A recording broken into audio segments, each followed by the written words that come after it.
A Assembleia de Deus Ministério Rio de Janeiro, em Pindamonhangaba, realizou no mês de julho de 2023 a grande festa da UMAVIC, acontecendo precisamente nos dias 21, 22 e 23, o Congresso das Irmãs, tendo como tema Receberam Vida e se Puseram em Pé. Deus falará com você através desse vídeo. Aproveite e já se inscreva no canal. Ative o sininho, está vindo muita coisa boa para abençoar a sua vida.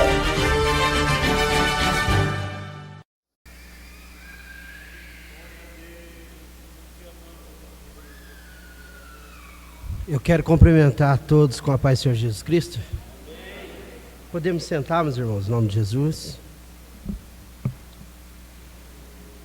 Glória a Deus. Louvado seja o Senhor. Acho que todos nós já decoramos o tema, né? O tema é: receberam vida e se puseram de pé. Eu acho que há uma ênfase nesse tema. E eu acho que quando Deus deu esse tema para as irmãs estavam pensando na comunhão sustentada pela graça de Jesus Cristo até o dia de hoje.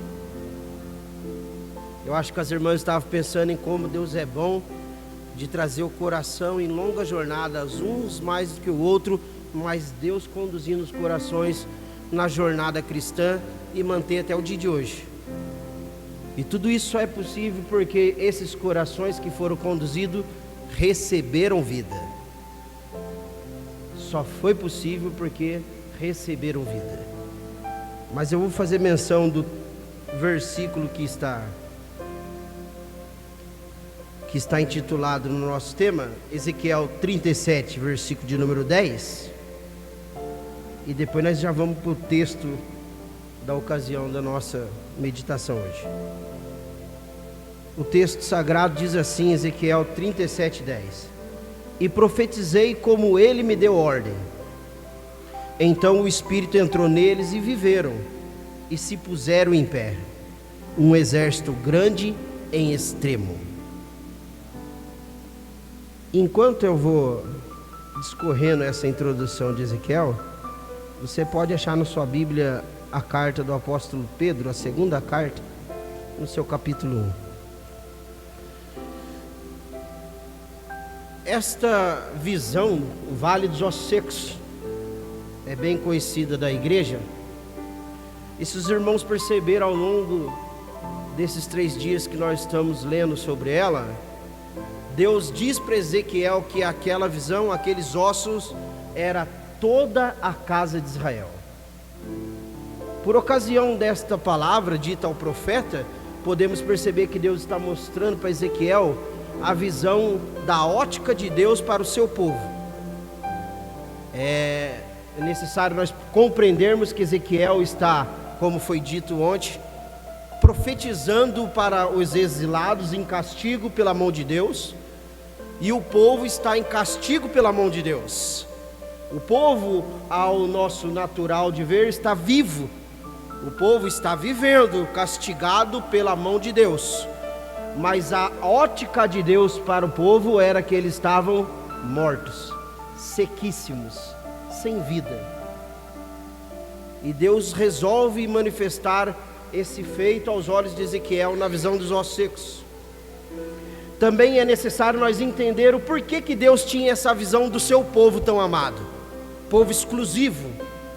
Já não é surpresa para nós saber que Israel foi o povo peculiar de Deus. Entre todas as nações, foi o primeiro a ser introduzido nas suas promessas, foi o primeiro a receber os oráculos de Deus e as suas instruções, foi o primeiro a prestar culto a Deus, o Deus verdadeiro, o nosso Senhor. Foi o primeiro povo como nação a ser reunido na graça de Deus. E por que esse povo chegou a um estado tão deplorável? Porque esse povo se tornou esquecido de Deus. Porque esse povo não relacionou as suas vidas com o Deus que tinha abençoado eles com sua graça. Porque esse povo se tornou estéril no seu relacionamento com a graça e com aquilo que Deus tinha lhes dado com tanto privilégio. Esse povo se tornou infrutífero no se comunicar com sua vida diante do Deus que lhe deu vida para que eles pudessem se colocar de pé. E por isso a ótica de Deus era que esse povo estava morto. E Deus então levanta o profeta Ezequiel com voz grande, com poder, e diz para Ezequiel: profetiza, Ezequiel. Em outras palavras, ele está dizendo: anuncia o meu conceito, anuncia a minha palavra. E pode deixar, Ezequiel, que eles vão viver.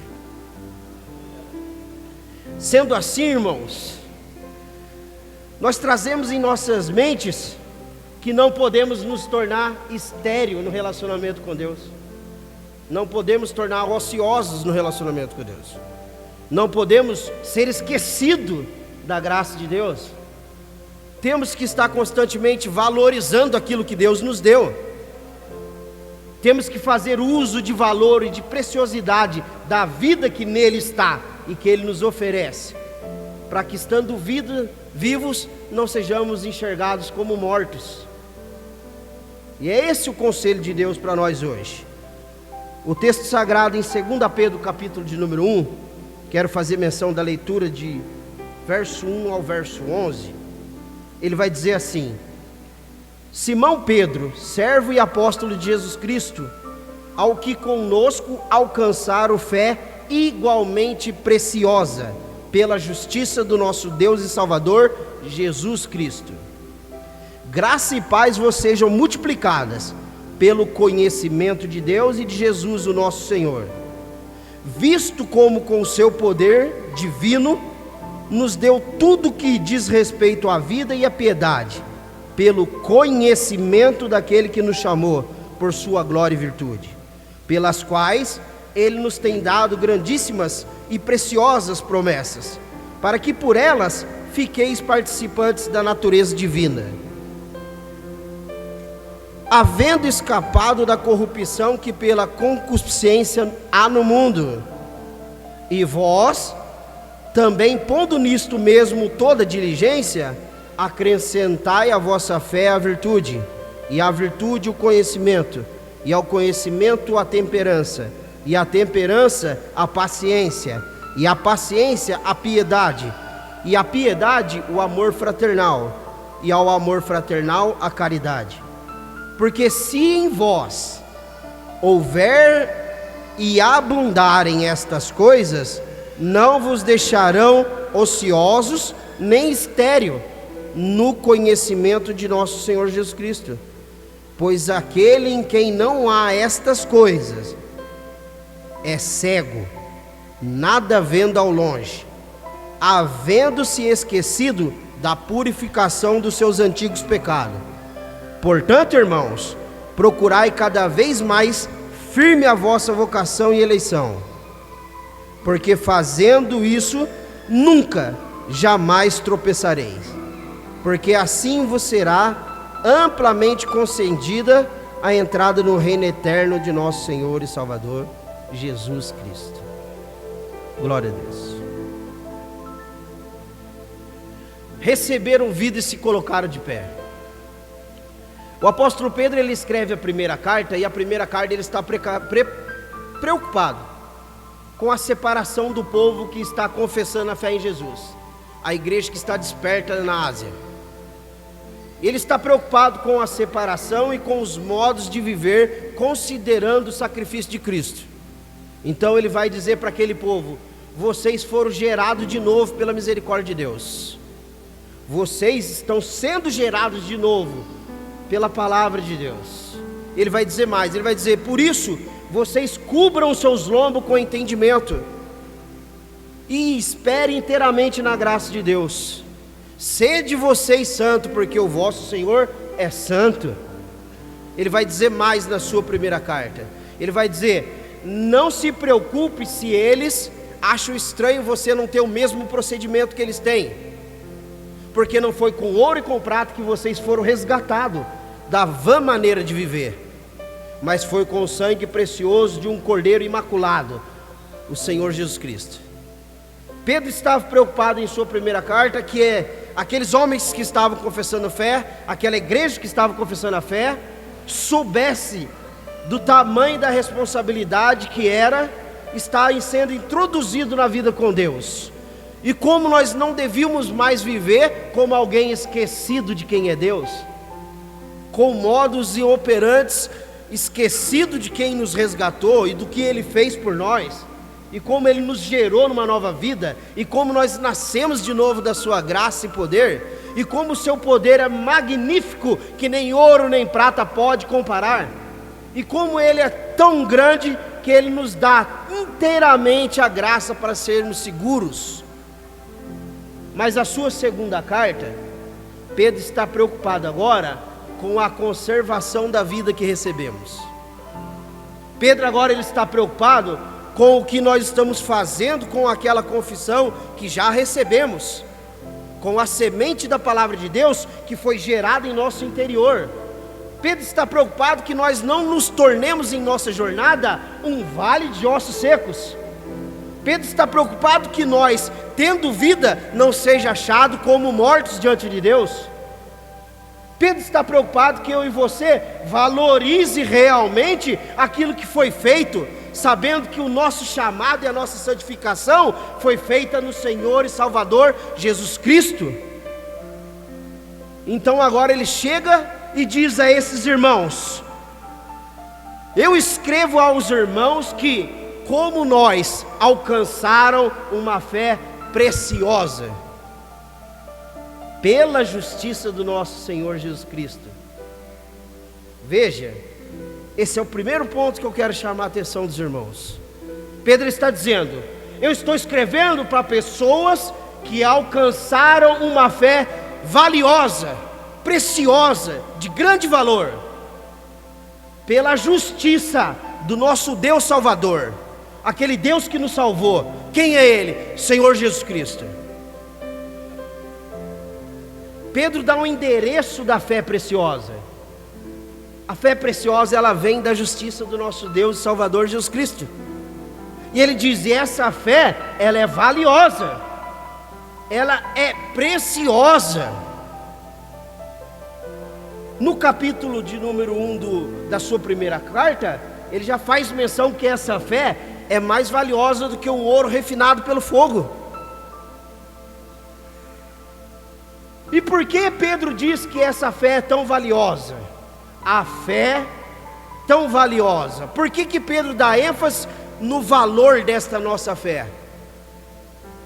Porque essa fé, ela só vem da justiça do nosso Deus e Salvador Jesus Cristo. E Pedro diz: essa fé tem que ser valorizada. E por que ela tem que ser valorizada, Pedro? Ela tem que ser valorizada porque a justiça tem a sua função, e ela foi estabelecida e cumprida. Em termos jurídicos, o meu cunhado, que é advogado, é minha concunhada, teve que dar uma saída. Mas em termos jurídicos, a justiça, ela é uma lâmina reta, sem corrupção, ou deveria ser. E que ela tem a função de distribuir o seu poder para os dois lados opostos. Em outras palavras, a justiça traz juízo a alguém e benefício a outros. Uma mãe desesperada, algumas décadas no Jornal Nacional, ela dizia que queria justiça contra o violento assassino que matou o teu filho, um pequeno garoto que trabalhava de motoboy.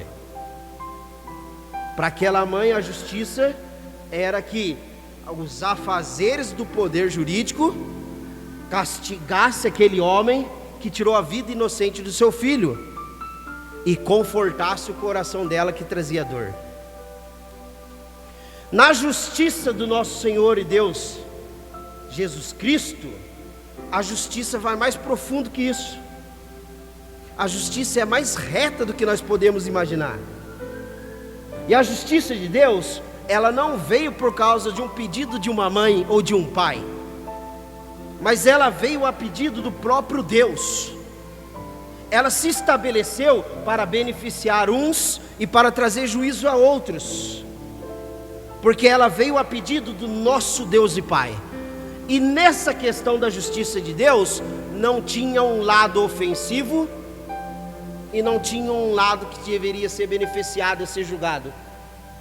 mas na justiça de Deus todos mereciam somente o juízo. Aí está a riqueza da fé achada na justiça de Cristo. Pela justiça manifestada do nosso Deus, não havia ninguém que estaria no banco para ser beneficiado. Não haveria ninguém que pudesse requerer: eu quero que essa justiça seja feita.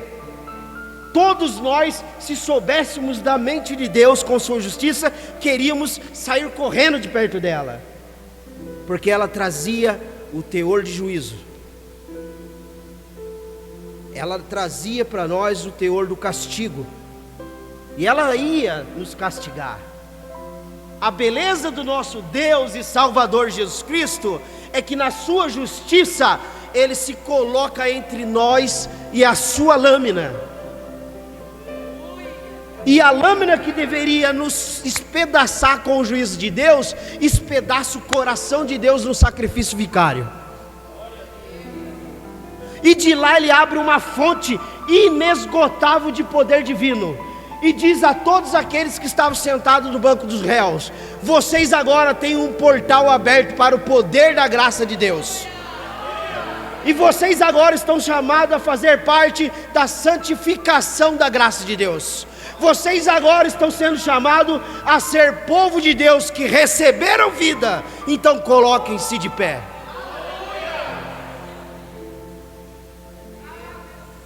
Romanos capítulo 3, a partir do verso 21, o texto sagrado vai dizer dessa justiça.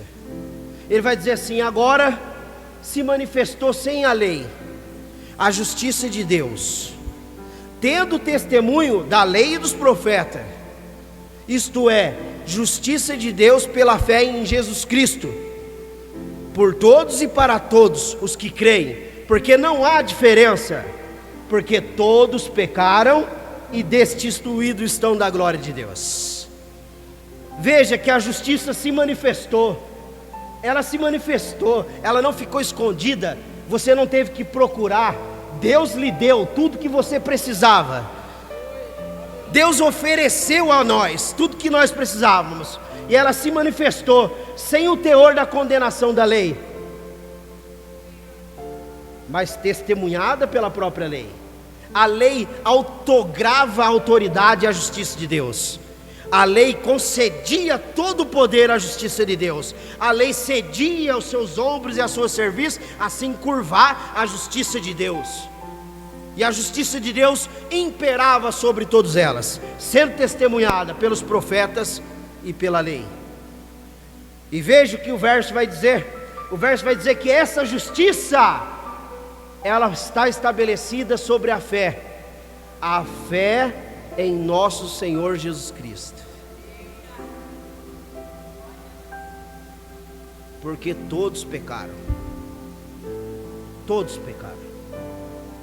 e precisamos alcançar essa fé igualmente preciosa, e precisamos valorizar essa fé que se estabeleceu, essa fé que se colocou de pé, essa fé que foi pendurada no madeiro, que se fez maldito no lugar dos malditos, o justo pelos injustos, trazendo a santificação de Deus Pai para as nossas vidas.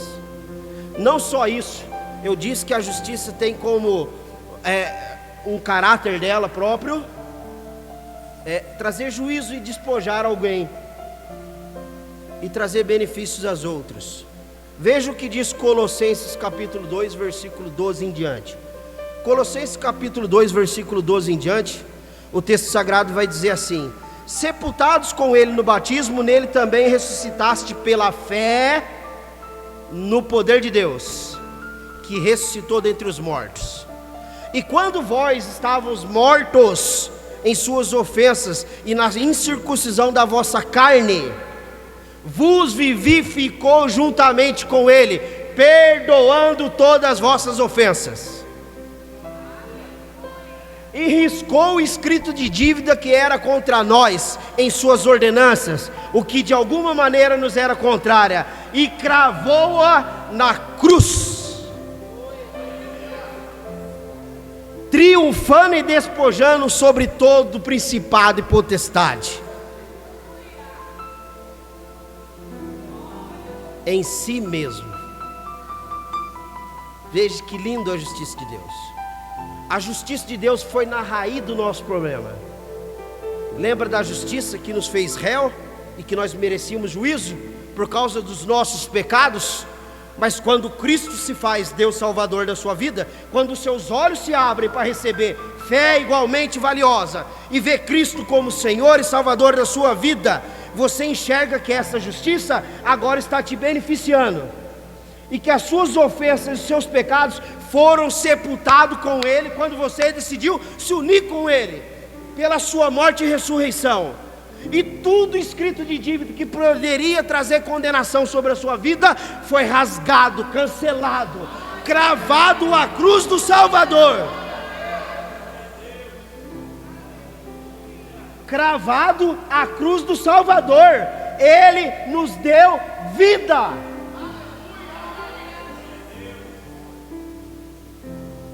Ele nos deu vida.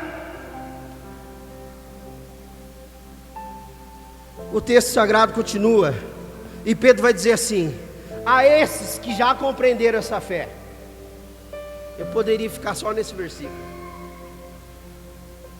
A esses que já entenderam essa fé e a receberam, a graça e paz vos sejam multiplicadas. Eu amei detalhes e detalhes. Detalhes e detalhes. Deus vê detalhes e detalhes. E a graça e a paz é multiplicada. É multiplicada porque amanhã você precisa mais dela, pastor Fogassi. É multiplicado porque amanhã você tem que fazer uso dela. É multiplicado porque você é extremamente amarrado na dependência dela. E ela tem que cobrir a sua vida como escudo protege um inofensivo da morte. E ela tem que cobrir a sua vida e revestir todos os seus conselhos, para que você possa fazer dessa fé e dessa graça valiosa em seu ser. Ela precisa entrelaçar toda a sua vida. Aquela mente que escapa de Deus e acha que pode desatar as suas ataduras e viver como se Deus não existisse, e só depositar Deus para o fim dos tempos. No céu eu me viro com Ele. Essa ideia não existe no relacionamento com Deus. A relação com Deus é crescente. De fé em fé o justo viverá. Essa relação ela é constante. Você dorme e você está se relacionando com Deus, porque a minha Bíblia diz nos Salmos que você dormiu e acordou porque o Senhor te sustentou. Você toscaneja, mas o guarda de Israel, o nosso Senhor, não dormita.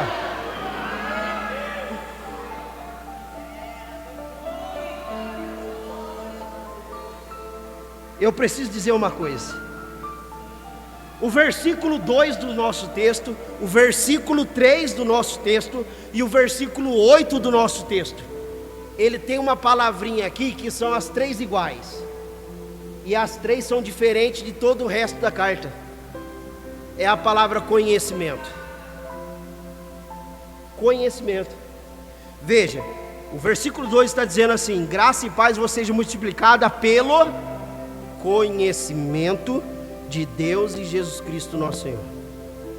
Veja que a graça e a paz é multiplicada em sua vida pelo conhecimento de Deus e de nosso Senhor Jesus Cristo. Esse conhecimento aqui, essa palavrinha tão bonita, epignosis, ela quer dizer o seguinte: que esse é o conhecimento que traz a harmonia e a veracidade viva da relação entre aquele que está conhecendo e o objeto conhecido. Em outras palavras, essa palavrinha está dizendo assim: ela cresce em virtude quando aquele que está conhecendo se relaciona com aquilo que está sendo conhecido. Percebeu? Quando você vai conhecendo e vai se relacionando, multiplicando graça e paz. Quando você vai crescendo e vai se relacionando, graça e paz multiplicada. Graça e paz multiplicada. Graça e paz multiplicada. E veja o versículo 3: visto com o seu divino poder, nos deu tudo o que diz respeito à vida e piedade, pelo conhecimento daquele que nos chamou por sua glória e virtude. O poder de Deus, nós já vimos aqui, o poder de Deus manifestado em sua justiça, o poder de Deus, o evangelho da salvação, o poder de Deus, o calvário de Cristo e a sua ascensão aos céus, o poder de Deus, a autoridade do nosso Senhor sobre os céus e terra por séculos e séculos e todos os séculos, o poder de Deus, a sua vontade estabelecida e cumprida no seu conselho de convergir todas as coisas, tanto o céu quanto a terra, em Cristo Jesus. O poder de Deus que exaltou o seu Filho e lhe deu um nome que é sobre todo nome, para que ao nome de Jesus Cristo todo joelho se dobre e toda língua confesse que Ele é o Senhor, para a glória de Deus Pai.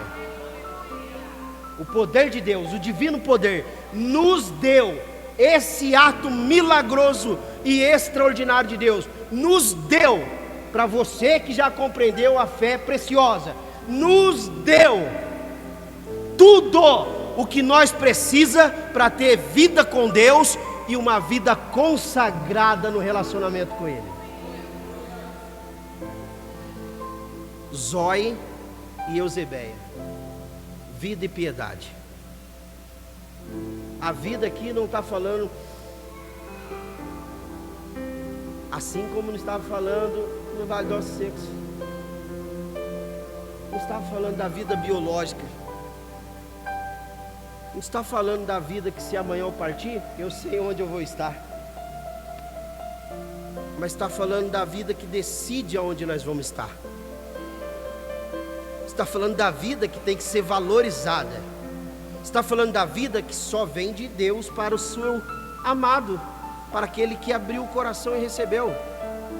E piedade é como você se comporta depois de receber essa vida em relação a Deus. Piedade é como a sua vida consagrada se relaciona com o Deus da sua vida. Piedade é a santidade que dele vem emanando e iluminando o seu caminho. Lâmpada para os meus pés e luz para o meu caminho é a tua palavra, Senhor. Está tudo escrito. E Ele nos deu tudo que nós precisávamos pelo conhecimento daquele que nos chamou por sua glória e virtude. Veja o versículo 4. Pelas quais Ele nos tem dado grandíssimas e preciosas promessas, para que por ela fiqueis participantes da natureza divina, havendo escapado da corrupção que pela concupiscência há no mundo. Além de tudo isso que nós já dissemos aqui, o poder de Deus nos ofereceu promessas grandíssimas e preciosas, que por elas existirem, nós estamos escapados, nós fugimos da corrupção que há no mundo e da cobiça que nos torna nos prazeres carnais. Veja que maravilha! E que promessas são essas? São muitas, eu escolhi as minhas preferidas. João capítulo 1, versículo 11 e 12, Congresso dos Adolescentes. Vai dizer o texto sagrado: veio para o que era seu, e os seus não receberam, mas todos quanto receberam, aí está a promessa, todos quanto receberam, foi-lhes dado o poder de serem feitos filhos de Deus. Todos quanto receberam, foi-lhes dado o poder de serem feitos filhos de Deus.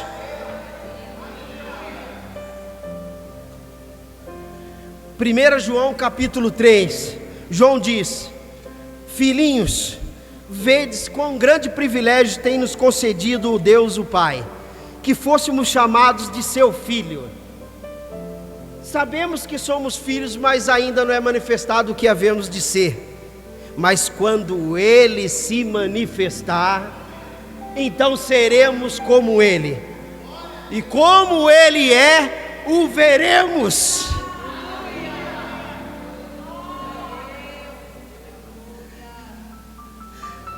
Tem outra que eu gosto, está em 2 Coríntios capítulo 6, e essa é uma das mais preciosas. Veja o que diz o texto. O texto vai dizer assim: Vocês que receberam a fé preciosa, não se prenda a um jugo desigual com os infiéis. Porque que sociedade tem a justiça com a injustiça? Que comunhão tem a luz com as trevas? Que consenso tem o templo de Deus, que sois vós, com os ídolos? Vocês são o templo do Deus vivente. Promessa. Como Deus disse: neles habitarei, e entre eles andarei, e eu serei o seu Deus, e eles serão o meu povo. Neles eu habitarei, e entre eles eu andarei, e eu serei o seu Deus, e eles serão o meu povo. Neles habitarei, e entre eles andarei, e eles serão o meu povo, e eu serei o seu Deus.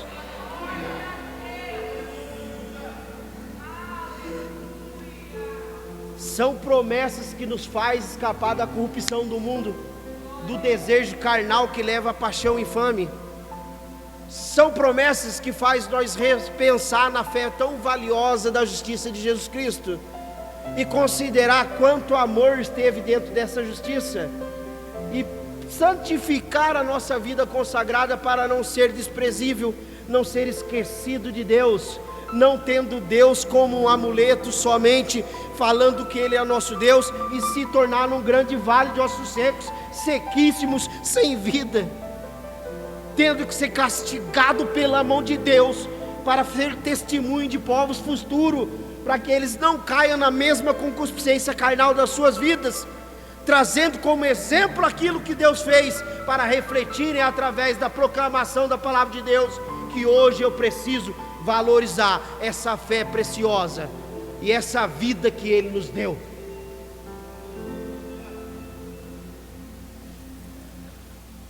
Glória a Deus.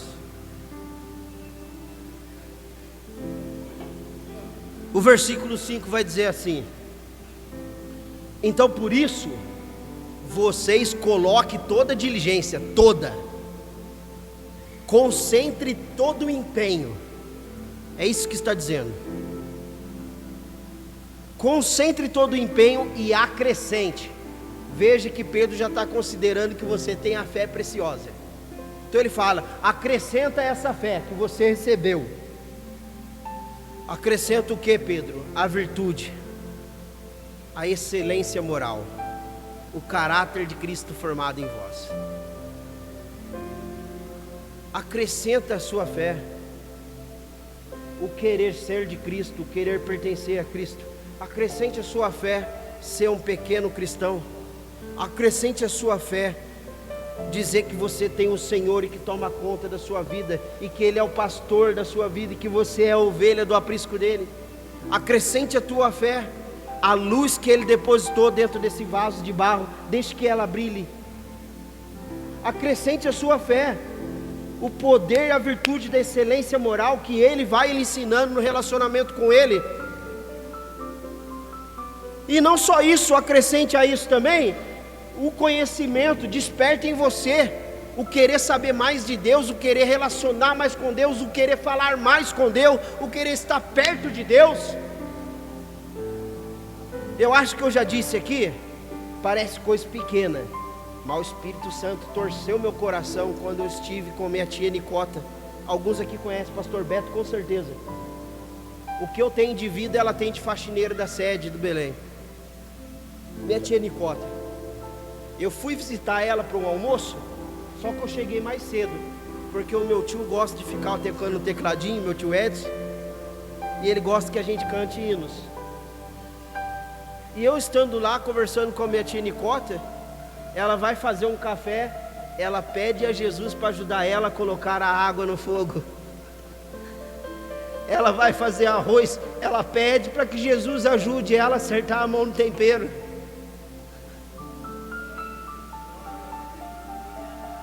Parece coisa boba, mas sabe o que é isso? É que a vida dela está cheia de paz e graça sendo multiplicada. a vida dela está cheia de relação com Deus, e Deus vai cumprindo as suas promessas, e ela vai acrescentando na fé dela a excelência moral, o conhecimento, o prescrutar de Deus. Veja, irmãos, Pedro escreve essa carta, esse pequeno pedaço de 11 versículos, e ele escreve com uma preocupação, irmãos.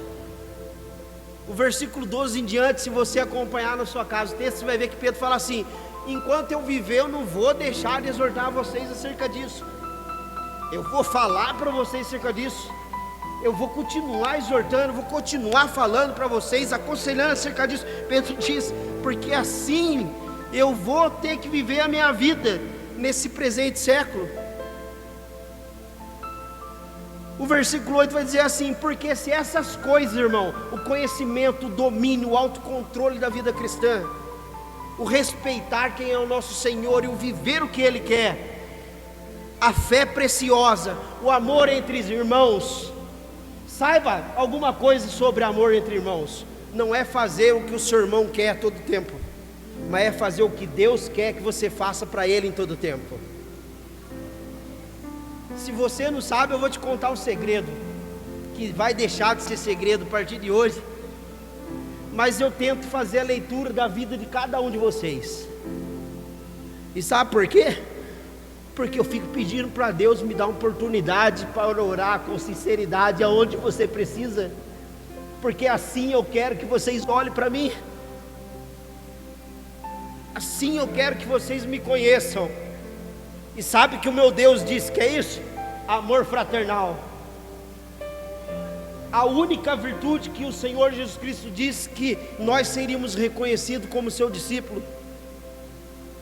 E eu tento, alguns eu sei, algumas partes das suas fraquezas, a maioria eu não sei, mas às vezes eu fico espiando no grupo para ver se tem alguém, porque Deus me ensinou a amar pessoas, Deus ensinou-me a valorizar a sua graça, e a salvação não é minha, eu não sou especial, especial é o meu Senhor.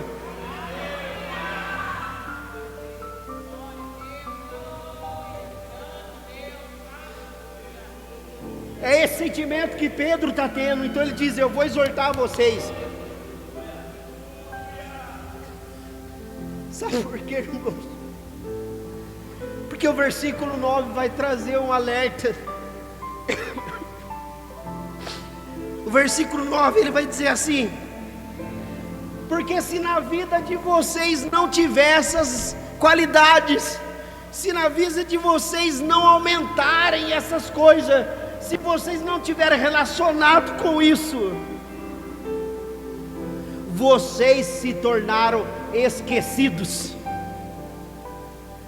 A amnésia espiritual tocou a mente de vocês, e vocês não estão considerando que vocês foram lavados e purificados dos seus pecados. Pedro diz que se nós não atentarmos para isso, nós somos esquecidos. O mar se abriu, Miriam cantou, a coluna de fogo aqueceu, a nuvem protegeu, ele se manifestou e eles esqueceram. Deus lhe deu uma terra boa que mana leite e mel, lhe deu o ministério dos levitas, lhe deu a arca do concerto, e eles foram idolatrar. 70 anos de cativeiro, e Deus falou: eles são ossos secos, sequíssimos. Fala para mim, Ezequiel, você acha que eles podem viver? Não precisou Ezequiel responder, a resposta estava clara. Ezequiel ia dizer: não tem como, Senhor. Como que isso vai viver, Senhor? É assim que está o meu povo? Tem jeito, meu Deus. Mas Ezequiel, sabendo quem é o Deus que ele serve, ele disse assim: tu sabes, Senhor, tem misericórdia deles. O que Ezequiel está fazendo é isso, ele está dizendo assim: tem misericórdia deles, Senhor, tu sabes se eles podem viver. porque está no seu querer, Deus. Eu sei que Tu sabes, Senhor, eles podem ou não podem, Senhor, Tu que sabes, Senhor.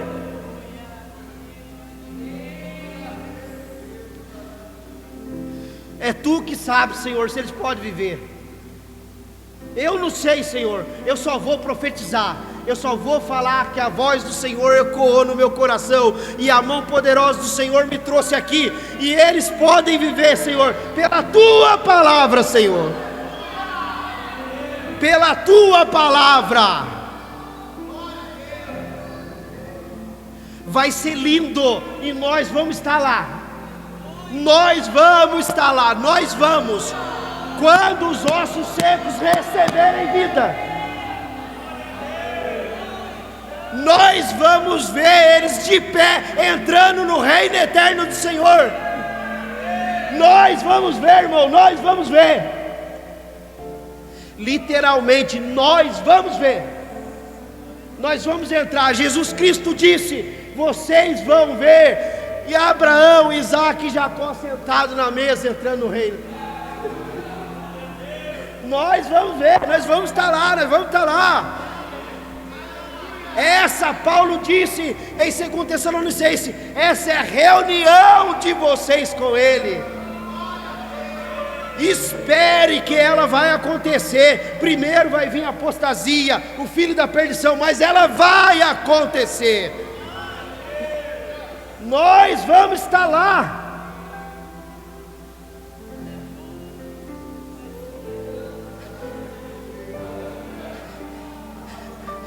Percebeu que você não fez nada? 11 versículos. Você não fez nada. Você recebeu. Então ponha-se de pé. Ele já te deu condição, tudo que você precisava. Então ponha-se de pé. Ele já revestiu a sua vida, já cobriu o seu coração, e hoje está dando oportunidade para você fazer parte disso. Então, ponha-se de pé.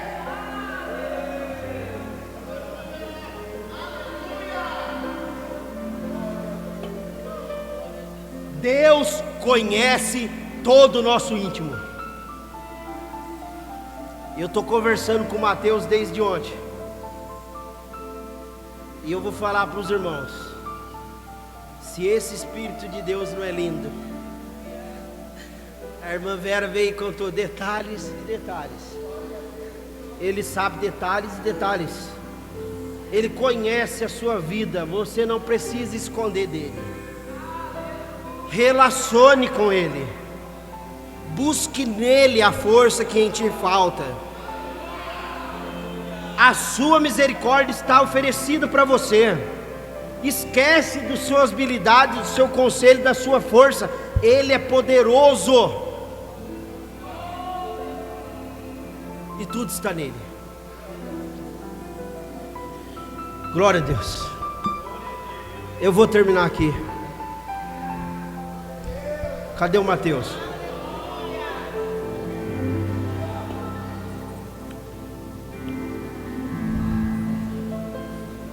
Glória a Deus. Escute, irmão.